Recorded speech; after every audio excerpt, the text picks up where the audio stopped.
Hey there, what's happening guys? Rotten here and welcome to the tier list maker.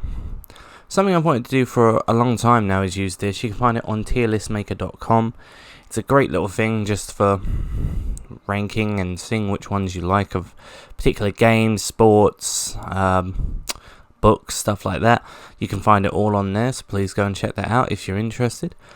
Today I'm going to be doing a video on Resident Evil games and where I think they rank on the tier list. Obviously S being a absolute must play, F being don't even bother wasting your time and money. Again, this is all just my personal opinion on the matter, so you know, take everything with a grain of salt. Maybe your opinion is different. I'd love to hear it in the comments down below. Just write out your particular rankings of how you think the game should have gone, just, you know, and just compare, really. So, yeah, we're going to go with that. We're going to start off. I've tried to put these in a little bit of a certain order. There is more just down below it, but I can't fit it all on the screen at the same time, so we're just going to go with what I have here. Hopefully you can't hear anything in the background. I've tried to make everything as quiet as possible, but we'll see how it goes. So first off, Resident Evil 0 came out for the GameCube. Personally, it's not my favourite. It's not my least favourite. I think it sort of falls in the good category. It's a solid game with a good little story, good enemies, a lot of them animal based instead of mainly just zombies. You get a lot of like insects as well as monkeys, giant bats. It's got its flaws, don't get me wrong. One of the biggest flaws being the no item box, which was common in all Resident Evil games generally. You had to kind of switch your items back between the two characters, which consisted of Rebecca and Billy here. It was a good, fun game, and you know, the only thing I've ever found of it is like you can play it once every couple of years, and that's enough. You really have a lot of trouble trying to go back for replay value as much. Once you kind of do it once, you kind of think, yeah, I'm done with that. So, yeah, good solid game. I am going to rank this. I'm going to give it a B. As I say, it's not unbelievably good, but it's not incredibly bad. It's sort of like in the middle, sort of between these three here. And, you know, I'd pick it up and play it every now and again. And it's, you know, it's a good amount of fun. So give it a try if you haven't played it or if you're curious about it. Next up, we have the original Resident Evil, the game which defined survival horror back in the 90s. I still play it at least once a year. It's great fun, and you know, the voice acting, it's not great. The storyline is very good. The environments are nice and engaging. The enemies are great. You know, you can get things like giant snakes and hunters, which appear like after you do certain amounts in the game and you start to progress through the story. You know, it's a classic. I can't deny it's a classic, and I love it to death. But I'm going to get this an A. It's an absolute must play for anybody who's curious about the series, but I wouldn't say it was unbelievably good. It's definitely got its moments, and I would definitely pick this up and play it, as I say, at least once a year, so I'd go with that. Next up we have the remake of the original Resident Evil. This here, I can honestly say, people are probably going to deny that, but I think, in my personal opinion, the best survival horror game ever made. It's up there with the likes of Silent Hill 2 and Resident Evil 2 when that came out. I think it's got some great mood lighting. The characters look great. The enemies are all exactly the same. Most of the actual house is the same. There's a few extra rooms and things that you can go and check out, and some of the boss battles that took place are not in the same areas. But a lot of it is almost exactly the same as you left it. So a hardcore fan of this one would love this one. I will still play this again at least once a year. I think it's great fun. The tank controls on it can sometimes get a little bit of getting used to, but other than that, it's a solid game. And any guy who loves to run around, solve puzzles, find ammunition, and fight off hordes of undead it's definitely for you, and I'm going to put it right up here with the S. It's an absolute must-play for any survival horror fan. I wouldn't deny that. Coming up now, we have Resident Evil 2. For a long time before the remake came out, it was my absolute favourite survival horror game. The characters are great, the environments were fantastic, the boss battles were amazing, especially against Birkin, when he pops up every now and again to try and ruin your day. We're just going to put this straight up here. It's a must play, definitely. It's a great game, and I wouldn't say I play it once a year. I play it once every couple of years, because, you know, I played it so much when I was younger that I can remember where everything is. And it ruins it where if I leave it for a couple of years, there are some bits where I'm like, I don't even remember where this bit, I don't remember where this key is, I don't know what this is. Jesus Christ, there's a zombie trying to eat my brain. So, yeah, love it, love everything about it. Capcom really nailed it when they made this one here. And just behind that, we have Resident Evil 2, the remake, which came out this year or last year, I can't remember now. But, yeah, it was fantastic to play it again.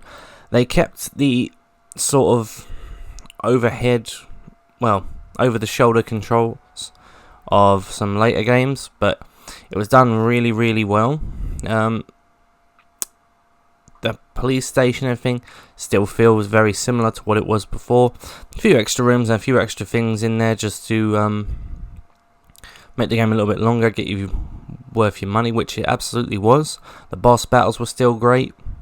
All the bosses that were in the original Resident Evil 2 return, which was fantastic. I was afraid they were going to start throwing in some other weird bosses that you just weren't sure about. The arrangement mode is still a bit weird. It's still a little bit of still a few problems with the two characters and their own independent storylines meeting with each other, because it just feels a bit out of place. But you don't really have to care, because you're having too much fun shooting zombies and making ammo. Sorry, I got a bit of a cold there. That probably sounded disgusting. This here, I would put up here in the S. It's a must play. You know, you will have a lot of fun with it, and it was definitely worth the money, and the extra modes you get in it with Hunk and Tofu are still in it, plus a few extra modes they've added now since the game's been out, so it's always worth a good play. And I recently just reinstalled it back in my Xbox, believe it or not, so I could replay it again. So, yeah.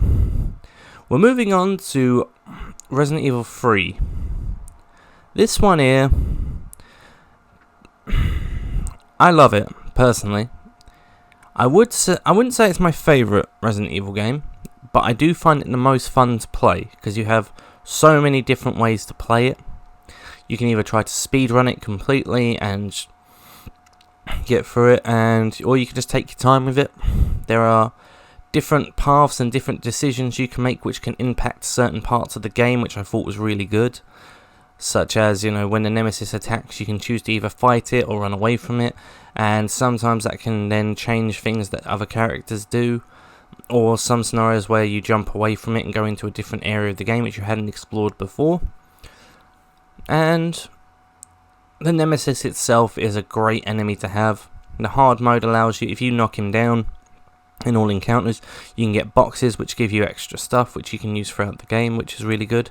The modded versions of this game as well are pretty badass, I'm not going to lie to anybody, where you can play with new scenarios and new bits in it, like you can have more Nemesis, or you can have like new weapons and scenarios, and it really adds a lot to this game.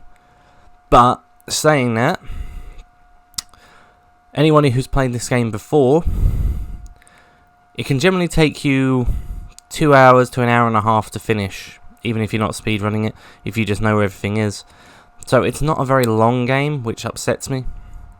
And there are a couple of puzzles and things in it, especially like the water puzzles and stuff, which really take up your time to really try and figure out, which, you know, it's not a bad thing. It's, you know, making you play the game a little bit more, but it's just really takes its toll after a little while. Plus, The way the zombies can go turbo and stuff can sometimes really put a damper on your day, because you think I can just try and run around it, and then all of a sudden it just spins around extremely quickly, or it just chases you really fast. And it can also be extremely challenging. Sorry, hang on, get rid of that. It can also be extremely challenging. So this one here, I wouldn't say it's perfect, but I'd put it here in the A's. And I still play this every now and again. I recently got my green cube out just to try it again. Oh. Code Veronica. I don't really know what to say about this one too much. It's a good game. You know, the characters are great, the environments are great, the zombies are great. Boss battles can be fun, especially with Nosferatu, where you use a sniper rifle to try and nail it in the heart. It's a lot of fun, but oh my god, is it long. Like, you can literally plug about 4 to 5 hours into this game if you're just running through it casually on your first try.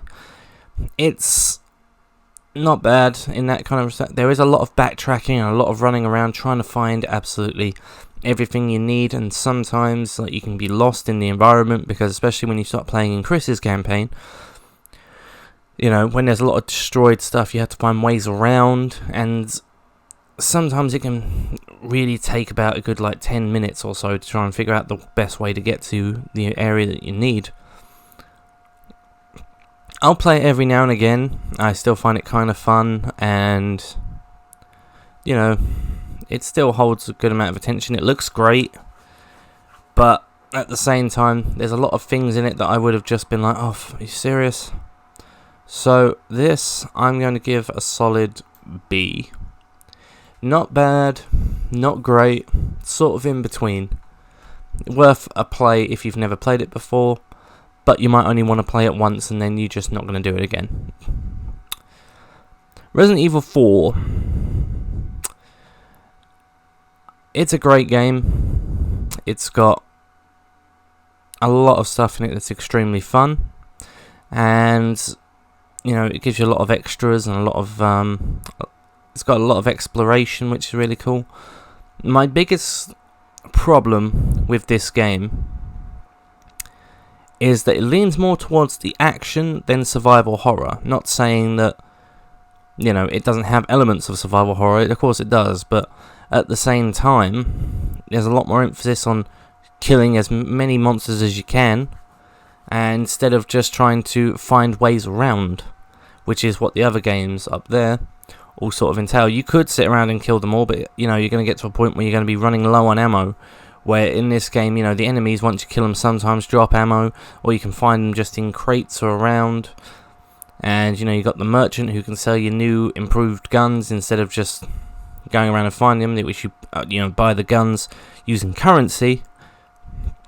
And it's just got to that point where it was like, it's more of a action game, which is nothing wrong with it. It's a solid action game, and I love it, and I'll play it every now and again whenever I come across it. I'm like, hey, I'll give that another try, or give that another playthrough, because I played the shit out of it when I was younger. I got it for Christmas one year, and I literally woke up, it was in my stocking, I opened it up, stuck it on, and played from, I think it was about 1 AM till about 5 AM, then fell asleep for an hour, then got woken up because I had to go open more presents, and it was a very long day. But, again, I would put this up here with the A's, because I don't think it's a masterpiece by any stretch of the imagination. In survival horror, great action game, and a lot of fun to play, really worth the time to play, if you've never played it before, which I probably find unlikely, because everybody has played Resident Evil 4 by now, because that's all everyone ever talks about. But at the same time, it can be sort of longed out, and there are times, especially when you're running through the castle for a good couple of hours, or through the thing, where you start to think, this is kind of getting a little boring now, or getting a little bit old. Not that many bosses either, really, to be honest with you, so it, you know, there's no split where you think, oh great, I've got to a boss fight, this must be something important. It's more, okay, I've reached the mini boss, I've killed it, and now there's not really much to do. Alright, so moving on to Resident Evil 5. After Resident Evil 4, I had really high expectations for this game, and I was excited to hear that there was going to be another one out that we could play through and have a look at. It didn't quite reach expectations. It was fun for the first time round, but then again, it's the problem with some of the action game kind of titles is it's really fun to begin with, and then it starts to become a little bit boring after a certain amount of time, because it's just run around, shoot, run around, shoot, run around, shoot. There's nothing really there to, you know, there's nothing diverse about it, so you can split between you know, trying to figure out a puzzle versus trying to survive hordes of monsters trying to get you. This one for me, I'd give it a solid C. Maybe a D. Yeah, I'm gonna go with D. Not bad, not great. Again, in between, along with these ones. It's worth a pick up and play, but you will have to. It's more fun to play with a partner who you can just chat with as you're playing it, because playing it one player, especially with the other AI who's supposed to be helping you, which can also die as well, so you end up getting into all sorts of stuff trying to save them, as well as like switch between weapons.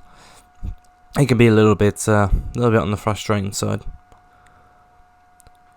Resident Evil 6. One of my least favourite Resident Evil games. And it's not that it's a bad game. It's that it's just kind of boring. Very similar to 4 and 5. You sort of run around and just generally just kill the monsters and try and pick up loads of extra weapons and have a bit of fun with that. But at the same time, it's split into 3 campaigns. So you have Leon's campaign, Chris's campaign, and Sherry and Jake's campaign, who Sherry's from the second game, but she never really made another appearance till number 6. And Jake is a new character, who is Wesker's son, who is Terry's trying to bring back because he has an antidote in his blood or some shit to try and cure the new virus, which is now called the C virus, which I thought was a little bit ridiculous.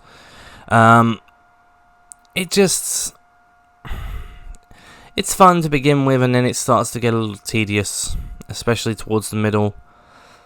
Sherry and Jake's campaign, in my opinion, probably the best one. You're being chased by... Again, it's generally because they're being chased by a giant creature, and that can be really fun to fight. And, you know, it looks unbelievably good. For me, this one here is going to get an E. I'm not a big fan of it. I'll play it if someone else is playing it and they're like, hey, can you do co-op with me? I'll be like, yeah, sure, why not? But I just literally picked it up and played it the one time, and I've never played it again. So, yeah. I think E is fitting for it. Now we move on to Resident Evil 7. A game which rekindled my spirits in the Resident Evil games. This game here was a great survival horror game, and it was nice to be able to run around and, like, you know, having to figure out some puzzles and survive, make ammunition, and, you know, conserve as much as you can, because you're never quite sure what you're going to be facing. The only thing that really lets it down in this regard is the enemies, really. You get different types of these creatures which turn up, but mainly throughout the first half of the game, you're being pursued by the man in the house, and it's okay, but it's not as hard to get away from one enemy as it is from a few of them. Eventually you get some other things turn up, and, you know, the boss battles in this are really, really good. It's all in first person as well, so it feels a little bit more personal as you're playing it, and I had a good time playing it. The environment itself was fantastic, and it's got a solid storyline. So for this one here, I'm gonna give it an A. It's A for awesome. There you go, I said it. Don't judge me on that. Alright, now we've reached Gun Survivor. This is where we start getting into some of the miscellaneous games and some games where I'm just like, ugh. And Gun Survivor is one of them. I remember getting this for Easter. My dad, instead of buying me a Easter egg, got me Resident Evil Survivor because he knew how much I loved the games. And I literally played this, and when you're that age, you sort of think, hey, it's fun, I think. And as I've got older and I've replayed it time and time again, I think, what the fuck is this? You play it in first person. It was probably the first person Resident Evil game that ever came out, really, when you think about it. The hit detection on it is a little bit awful.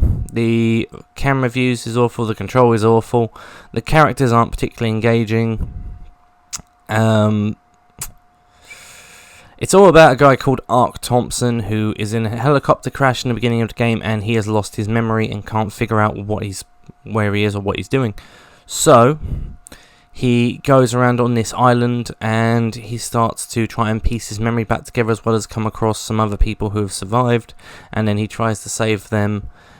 The only thing that really makes me laugh in this game is the Mr. X tyrants, which just spontaneously appear out of nowhere most of the time.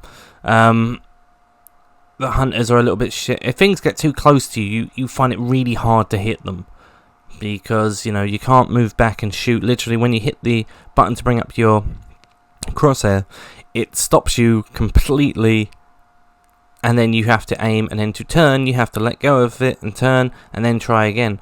But things like hunters and stuff keep moving around you, and sometimes you get like 4 of them at one time, and you just end up getting fucked up. And it just wasn't very fun. Designed for the light gun, but I don't know. I'm just gonna pop this in the F. You should have tried harder, really.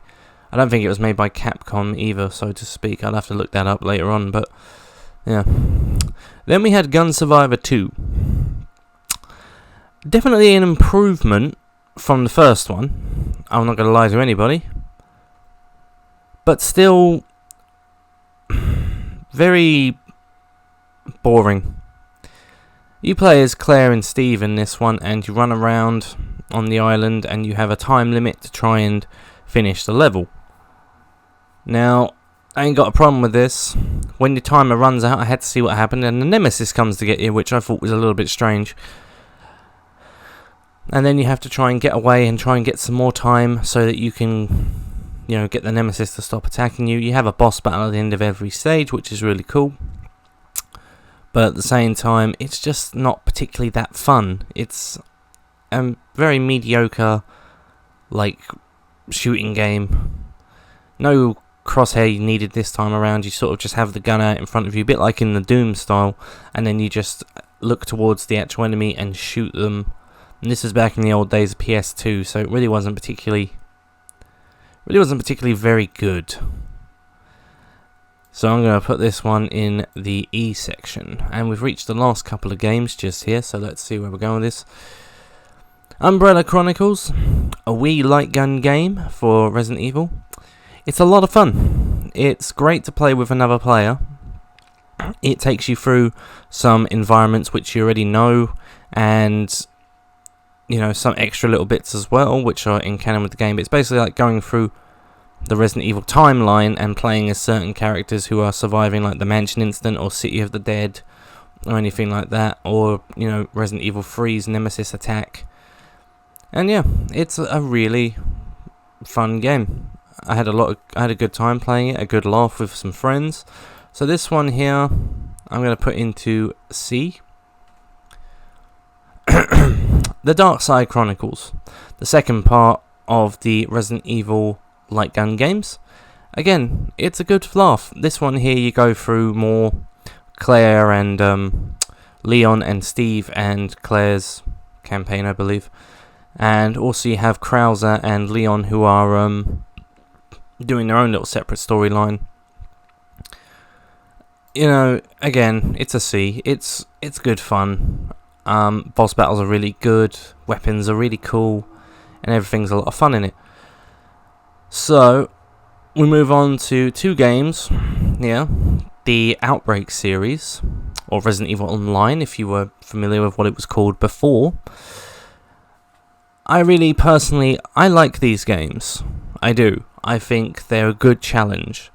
What I think they dropped the ball on was the online for the PS2 was not really a big thing back then. Like, you know, you had to plug it in and do your modem things at the time. What they should have done with this is waited until much later on, and then you could have had Resident Evil Outbreak come out on 360 or PS3, where online really started to take off, or for the computer, which online was a thing anyway. They're good, fun games, solid. You get a good variety of players, you get good boss battles, you get good environments to go and explore. It's a real challenge to try and figure out absolutely everything in it and survive. And yeah, personally, they're both the same game, just with different environments and different creatures. But I think these deserve to go in the C's as well. Great, good games, just out a little bit ahead of their time. And, you know, as I say, if they came out in the 360 or PS3, I think they would have done so much better. Now we move on to Dead Aim, a game which I rented from Blockbuster and finished it in one day. Literally took me about 6 hours. This was a bit of an improvement from Gun Survivor, where you could go from third person to first person, shoot the enemy and then run away. Only problem it had, it was really boring. It's very repetitive, and any game that's like that, like Survivor, Gun Survivor 2, it starts to really get old after a little while. And, you know, the first time playing, you think, oh, it's fun, and then you go to play for it again, you think, oh, it's not that fun, and then you hit it for the third time, you're like, oh god, why am I doing this to myself? And then you hit the fourth playthrough and you realise that you sold it to Blockbuster. So, you know, what are you going to do? It's got an okay story set. The tyrant fights in it are really fun, and, you know, some of the enemies are pretty good. The hit detection on it is still a little bit stock. You can't blow individual limbs off or anything like that. So this, I'm going to give a solid E. Give it a try if you really want to, but, you know, don't be expecting, like, you know, the best game ever. Now we move on to the Revelations. The two of those. Personally, I like them. It's okay. It's not an unbelievable game, but it's not bad either. The first one I thought was a lot more fun than the second one, personally. You play on a boat and you're trying to...